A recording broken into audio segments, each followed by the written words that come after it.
Акыркы учурда өлкө аймагында жер титирөө көп болууда. 14 апрелдин кечинде Ош шаарында күчү 4 балга жеткен жер титирөө катталды. Мындай кырдаалга даяр болуу максатында Ош мунун медициналык факультетинде машыгуу болду. Машыгуу өзгөчө кырдаалдар министрлиги менен биргеликте уюштурулуп, 2 этаптан турду.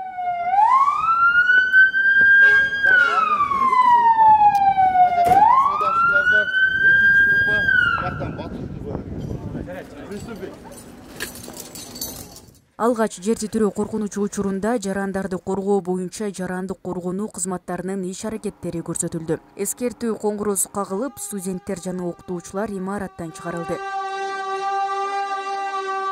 Экинчи бөлүктө өзгөчө кырдаал шартындагы куткаруу иштери, өрт коопсуздугу жана башка кечиктирилгис чаралар аткарылды. Өзгөчө кырдаалдар министрлигинин кызматкерлери кырсыктан жабыркагандарды кантип куткаруу жолдорун көрсөтүп беришти.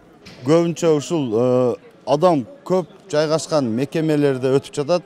Көбүнчө ошо билим берүү тармагына өтүп жатабыз.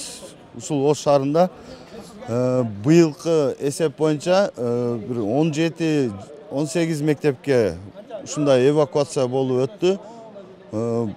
Кудай кааласа биз дагы бул сабак машыгууларды улантабыз. Ал эми имарат ичинде калып кеткен студенттерди атайын кызматтар коопсуз жерге алып чыгышты. Жаракат алгандарга медициналык факультетинин дарыгерлери тарабынан биринчи жардам көрсөтүлдү. Опрос кылабыз.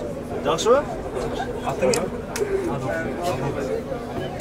Машыгуунун соңунда Ош мунун жамааты өзгөчө кырдаалдар министрлигине ыраазычылык билдирип, расмий кат тапшырды. Эң негизги максатыбыз биз өзгөчө кырдаалдарга студенттерди жана жамаатты даярдоо болуп эсептелет.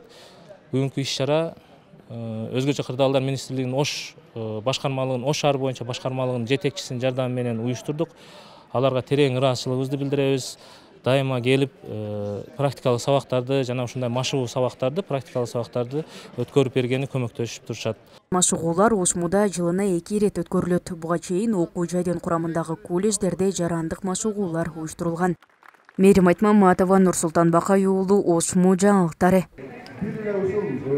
Окуу жайда эмес, бул нерсе үйдө да колдонуш керек.